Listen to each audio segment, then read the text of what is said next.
Oh guys, konting tutorial na naman. Konting ano lang, konting tutorial. Yung mga mahilig, mahilig mangulikot diyan, mahilig mangulikot.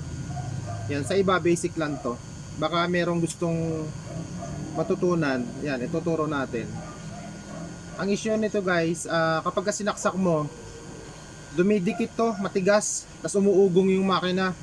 Umuugong siya, parang gusto niyang umandar pero napakatigas nito. Tapos sabi ng may-ari, pag nilalangisan niya, lumalambot. Tapos sunod na araw, ganun na naman yung nangyayari. Tumitigas na naman, umuugong. Yan, kapag ka ganun, huwag nyo lang pipilitin.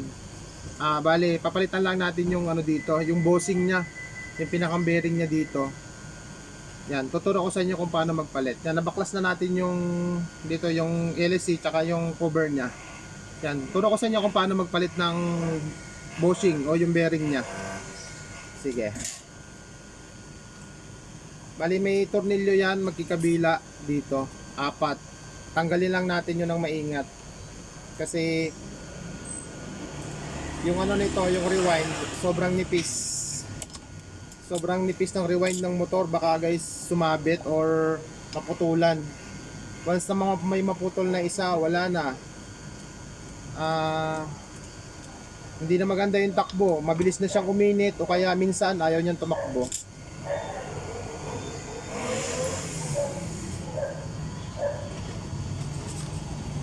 Yan. Yan, tanggal na natin yung motor. Ito na lang yung naiiwan. Yan.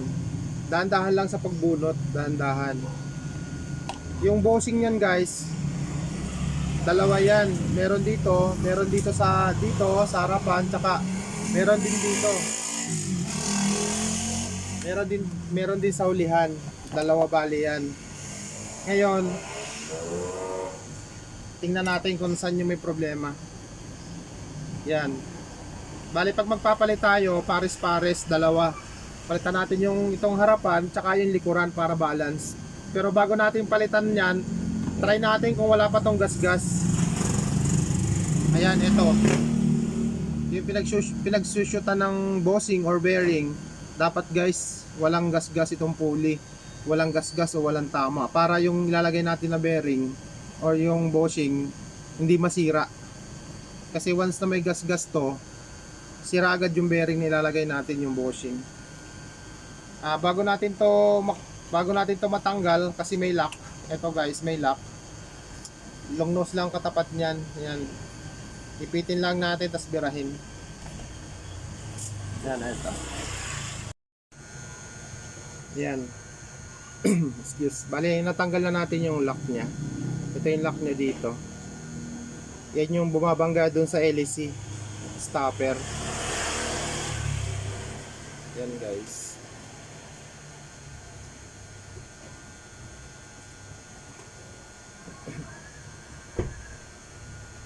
Tingnan natin yung tingnan natin yung tubo. Importante guys na ma-check nyo yung tubo kung may gas-gas na.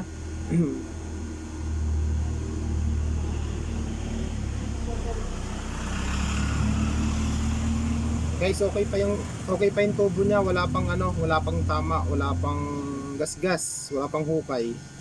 Ngayon, papalitan lang natin ay yung bushing niya. Ito yung bushing guys, so ito yung bago na ipapalit natin. Yan. Kabilaan natin yan papalitan.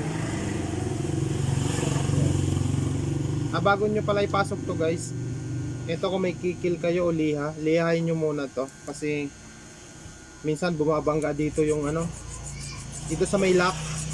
May lock dito eh. Pagdating kasi dito sa tapat nito, nahihirapan yung bushing pumasok. Nagagasgas. Kailangan tanggalin natin muna yung matatalas. Yan, buti may kikil tayo na lapad.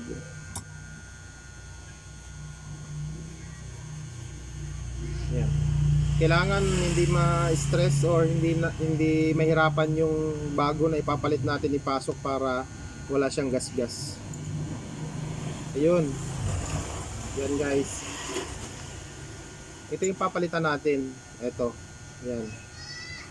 Nandito yan sa loob nito. Tatanggalin natin yung luma. tsaka yung doon sa ka-partner niya. Excuse. Yan. Ganito lang guys ang gagawin nyo kapag yung electric pan nyo hindi na kaya sa langis-langis. Kasi ito guys, may problema na to, may tama na, maluwag na siya, may play. Yan guys, so nandun sa ilalim yun, yung bilog na yun, yun.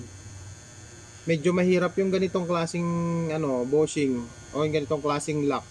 Mahirap ibalik to, hindi katulad nung declip. Yung declip guys, maraming klase ang lock ng bushing, maraming klase. Merong declip, merong diipit. Ito naman, disalpak. Yan, tanggalin natin yun. Medyo mahirap to sungkitin.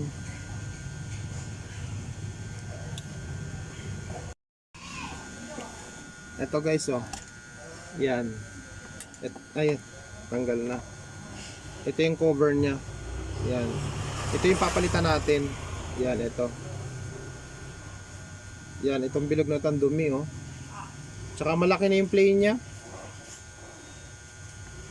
Oblong na yung butas, oblong. Oblong na yung butas. Ito, pag pinasok mo to, kalog-kalog na to. Yan guys, oh. Ang laki ng play. Hindi katulad nung bago. Itong bago, fit na fit to. Yan, oh. Walang kawala, ang ganda. Ang ganda niya. Yan, bali ganun din yung kung ano pagtanggal mo, ganun din yung pagbalik. Yan. Yung bago, lagay natin. Tapos, syempre, yung lock niya, yung pampadiin. Yan. Ito yung medyo mahirap ibalik guys sa pagpalit ng bushing, itong lock na to. Medyo gagamitan mo dito ng puwersa tsaka technique. Pag medyo baguhan, medyo mahirap ibalik tong lock na to. Mas maganda sana yung lock na diipit. Ayan guys, napalitan na natin magkikabila. Ayan, nahirapan ako magpasok ng lock. Kinat ko muna yung video. Nahirapan ako magpasok. Guys, dito sa loob niyan, meron niyang foam. May foam yan na nag-absorb ng langis. Kailangan natin ma-full tank o mapuno ng langis yung foam. Ayan guys. Special pa yung gamit natin langis. Ito yung ginagamit ko sa aking laruan.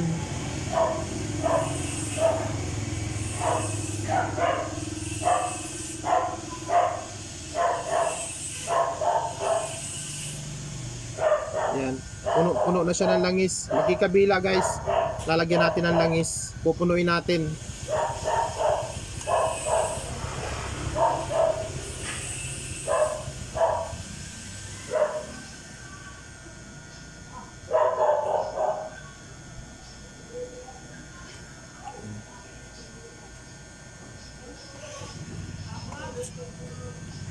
Yan. Napalitan na natin ang bushing magkikabila. Tapos yung foam niya sa loob na built-in na foam, yung nag-absorb ng langis, yan, puno na din.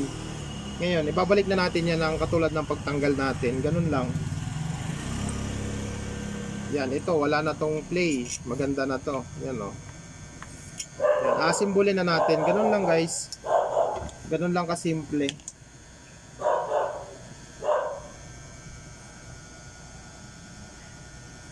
Yung mga spacer, babalik din natin kung ano yung tinanggal natin.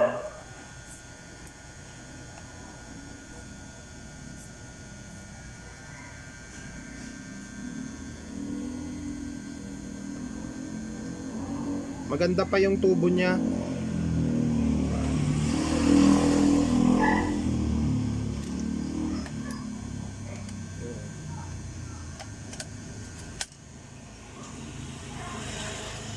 Mas maganda yung mga kasukasuan lahat, langisan natin para pagka gumalaw siya, smooth yung mga kasukasuan.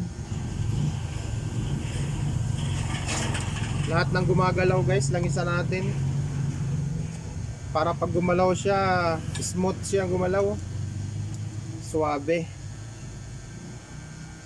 Yan, ganyan lang guys kapag yung electric pan nyo nahihirapang umikot.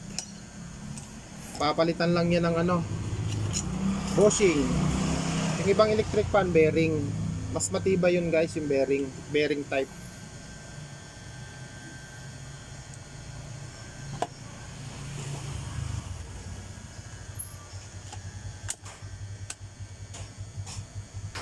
Yan guys. Tapos, ang paglagay ng tornilyo, ang paglagay guys ng tornilyo, wag yung guys, wag yung tapatan.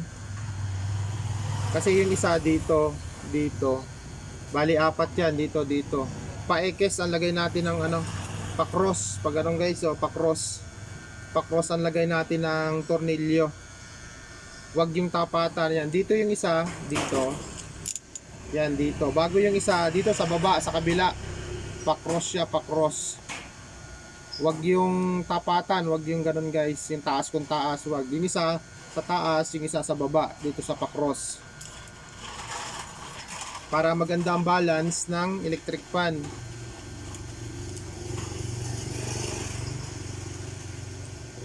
Tapos wag nyo ganong hihigpitan, yan ang technique yun. Wag nyo ganong higpitan, medyo maluwag lang muna bago yan dito naman sa dito sa katapat niya sa baba.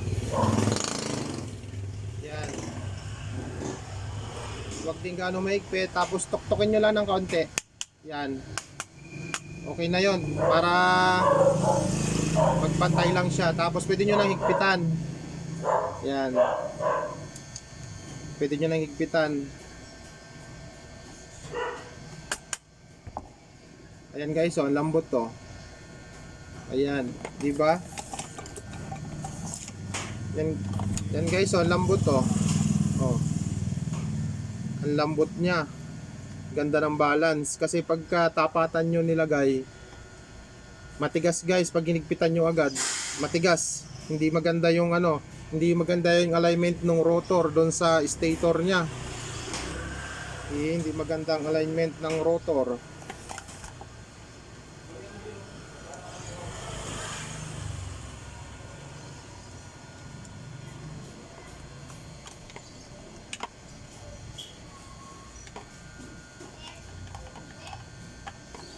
Guys, yung may-ari nito, ang tornilyo nitong motor, dalawa lang. Yung dalawa, nasa kanya. Yun ang problema nun. Pinag-anuhan. Nasa kanya yung dalawa. Testing natin guys, saksak natin. Pero okay lang, kahit dalawa lang muna yung tornilyo. Balance na yan. Hanapan ko na lang dito ng dalawa pang tornilyo. Kasi dapat apat yung tornilyo niyan. Saksak natin guys. Yan. Yan guys umaandar na Yan, hindi na umuugong guys. Hindi na umuugong yung ito yung cover yan.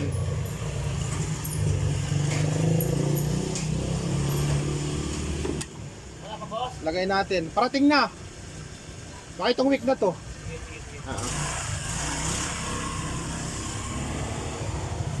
Yan. Isang customer na nagtanong kung tapos na yung kanyang pinapagawa. Kaso naka-order pa yung pyesa niya. Naka-on the way pa lang dun sa ating in-orderan. Kadadala lang nung isang araw. Kaya minsan, kahit marami nating pyesa, yung iba wala. Pero kalimitan, meron. Kasi nag-invest tayo, nag-stock tayo ng maraming pyesa.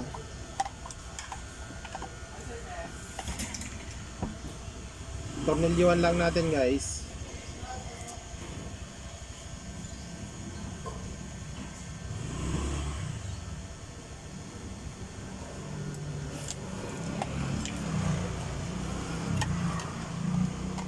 Ayan testing natin.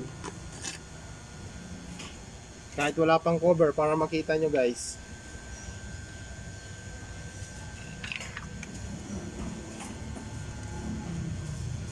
Yan. Number 1.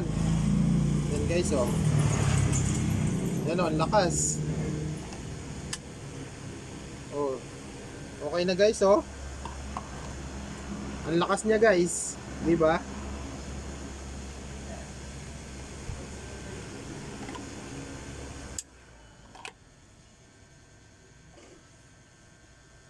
Yan. Diba guys? Okay. Success yung ginawa nating Pag palit ng bushing, ganun lang ang diskarte. Kapag ka maganit or hindi siya may ikot, or pagka minsan mahina yung ikot ng electric fan. Minsan andito rin yung problema, kasi kaya mahina, maganit or masaknot, naubusan na siya ng langis, or may flay. Ito lang yung papalitan natin, yung pinakang bushing niya doon, yung nagdadala dito sa rotor. Sige guys, thank you. Sana may nakuha kayo kahit konti.